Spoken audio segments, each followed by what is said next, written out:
देखो chapter number हमारा कौन सा है 4, परीक्षा साल 2026 का। चैप्टर का नाम है आपका डिसोल्यूशन ऑफ पार्टनरशिप फॉर्म, है ना। पेज नंबर है 93, पहला नंबर का क्वेश्चन दिया हुआ है, जनरल एंट्री बनाने के लिए बोल रहे हैं। डिसोल्यूशन का क्या मतलब होता है? फर्म का बंद होना आपका क्या कहलाता है? डिसोल्यूशन होता है ना। यहां पे ए और बी दो पार्टनर है। What entries you should make when the firm is dissolved on the following condition. आपको कंडीशन दिया हुआ है, फर्म जब बंद हो रही है तो इसकी क्या एंट्री आप करोगे, ये आपके क्वेश्चन में पूछा गया है, ठीक है क्या। तो आपको एंट्री करने से पहले हेडिंग डालना पड़ेगा जर्नल एंट्री, जर्नल एंट्रीज, क्योंकि बहुत सारी एंट्री है तो एंट्रीज। इसके बाद में आपको सबको पता है जर्नल एंट्रीज का क्या फॉर्मेट क्या होता है? Date, particulars, LF, ledger folio हो गया आपका, फिर आपका क्या हो गया? डेबिट अमाउंट, फिर आपका credit amount. Is that clear?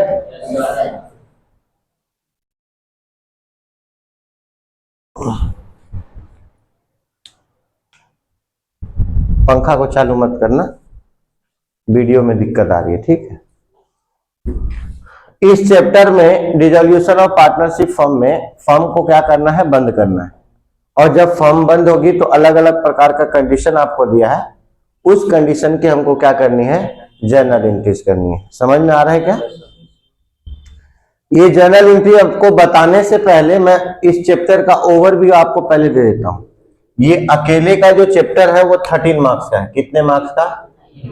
इसलिए ये सबसे ज्यादा इंपॉर्टेंट है, सबसे ज्यादा वेटेज इस चैप्टर का है। इसमें से 3 क्वेश्चन पूछते हैं बाबू। एक आपका आता है 8 मार्क्स का बड़ा क्वेश्चन, ठीक है। दूसरा आपका एक आता है आपका 4 मार्क्स का। कितना हो गया? एक आपका आता है 1 मार्क्स का, एमसीक्यू नहीं आता, वेरी शॉर्ट आंसर आता है, थ्योरी। समझ में आ रही बातें? एमसीक्यू अलग हो गया, एमसीक्यू नहीं आता इसमें, वेरी शॉर्ट आंसर, छोटा सा कोई क्वेश्चन पूछ देगा आपको थ्योरी वाला, 1 नंबर वाला वो आएगा, ठीक है। एक आपका 4 मार्क्स का, जो मैं अभी बता रहा हूं ये 4 मार्क्स के लेवल का है।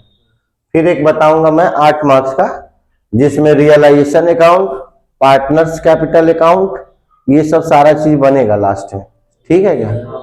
फर्म बंद होगी, जर्नल एंट्री भी बनेगा, सारा चीज बनेगा। वो आपका कितने मार्क्स का रहेगा? 8 मार्क्स का। ये ओवरव्यू हो गया इस चैप्टर का। अब ये क्वेश्चन हम लोग सॉल्व करते हैं। पहला आपका दिया हुआ है रियलाइजेशन एक्सपेंसेस 500 रुपीज। मैंने जब आपको फॉर्मेट बताया था इसका रियलाइजेशन अकाउंट का, तो सबके नीचे में एक प्रकार से नरेशन लिख के दिया था।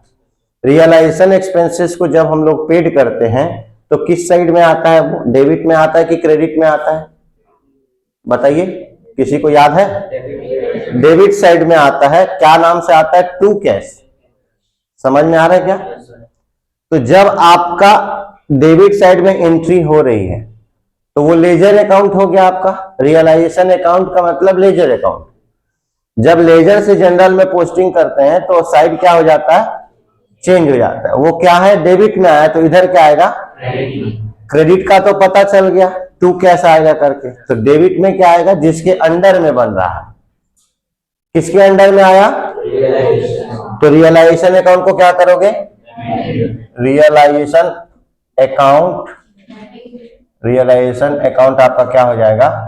डेबिट हो जाएगा। क्या पे कर रहे हो? कैश। तो ये हो गया टू कैश अकाउंट। कितना रुपया है? 500 डेबिट, 500 क्रेडिट। यहां पे नरेशन में क्या लिखोगे? Being realisation expenses paid.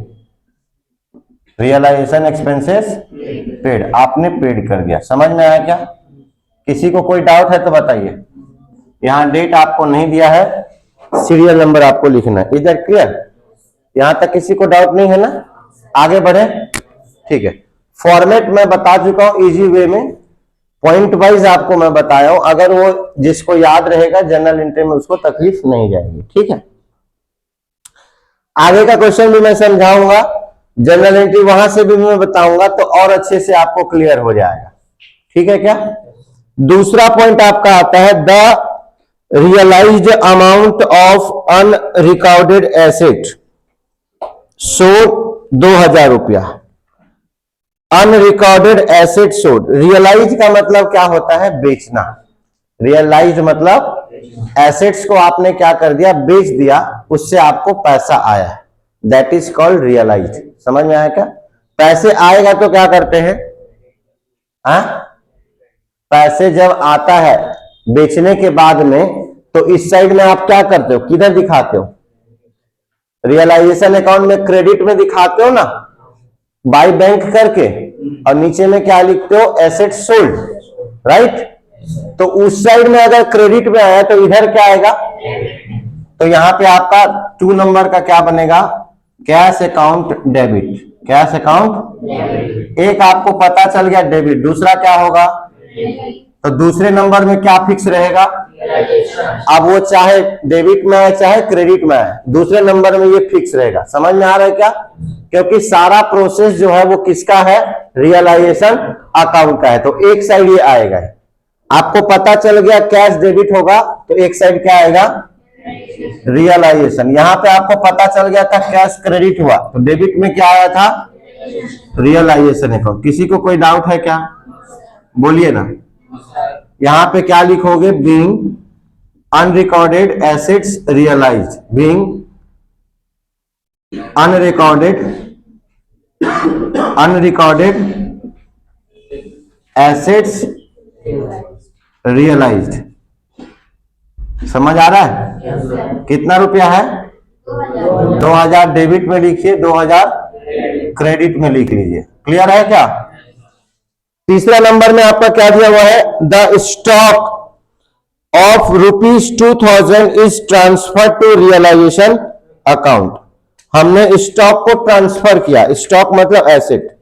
जब सारा एसेट, पहला नंबर में वही है, एसेट ट्रांसफर, फिर उसके बाद में लायबिलिटी ट्रांसफर।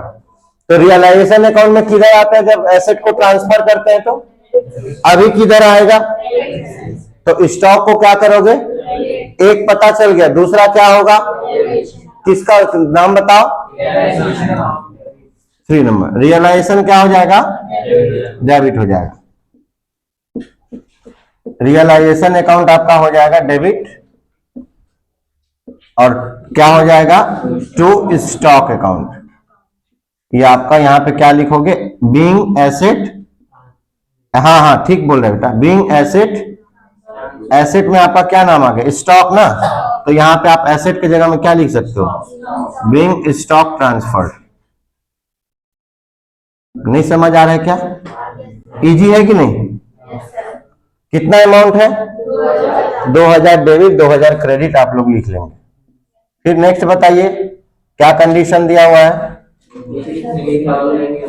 नेक्स्ट कंडीशन आपका दिया है ₹3000 is paid to creditors. Creditor हमारी लायबिलिटी होती है। जब लायबिलिटी को पेमेंट करते हो किस साइड में आता है? टू बैंक या टू कैश करके आता है, राइट? तो डेबिट है, इधर एंट्री करेंगे किधर आएगा? एक पता चल गया ना, दूसरा क्या होगा? क्या नाम होगा? तो रियलाइजेशन को क्या करोगे? समझ आ रहा है? लॉजिक समझ आ रहा है? तो रियलाइजेशन अकाउंट को क्या कर दो?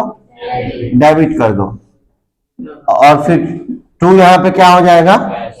कैश। 10,000 तक कैश लिखना है, 10,000 से ऊपर पेमेंट करोगे तो बैंक लिखना है। ठीक है क्या? कितना अमाउंट है? 3000 रुपया डेबिट, 3000 रुपया क्रेडिट। आपको नरेशन बन जाएगा। क्या लिखोगे? Being creditors paid. क्या लिखोगे? बीइंग क्रेडिटर्स पेड लिख लोगे। 5वां नंबर कीमती बताइए क्या लिखा है? Profit on realisation 4000 is shared by A and B in the ratio 3:1। 3:1 का मतलब टोटल करो कितना आ रहा है, और अमाउंट भी कितना दिया है, मतलब 3000 और सीधा सीधा बात है ना, 3/4, 4 और 4 गया, 1000 बचा, एक को 3 से मल्टीप्लाई करोगे 3000 होगा। नहीं समझ आ रहा है क्या? तो एक पार्टनर को क्या हो जाएगा 3000, दूसरे पार्टनर को क्या हो जाएगा। तो प्रॉफिट जब आता है तो किस साइड में आता है, डेबिट में आता है, राइट। इधर किधर आएगा, और बाकी डेबिट क्या हो जाएगा। एक चीज फिक्स रहेगा बाबू, रियलाइजेशन को क्या करोगे आप, डेबिट करोगे, है ना। और क्रेडिट किसको करोगे, पार्टनर्स को क्रेडिट करना है। कौन कौन पार्टनर है, और कौन है, बी। एज कैपिटल अकाउंट, और किसी को कोई डाउट है क्या, पक्का। तो ये आपका आ जाएगा 4000, इसको हम लोग बांटे कितना में, 3000 और 1000 में। ये आपका 3:1 रेशियो आ गया। देखो 3 0 कॉमन है कि नहीं, काट दोगे 3:1 आ गया ना।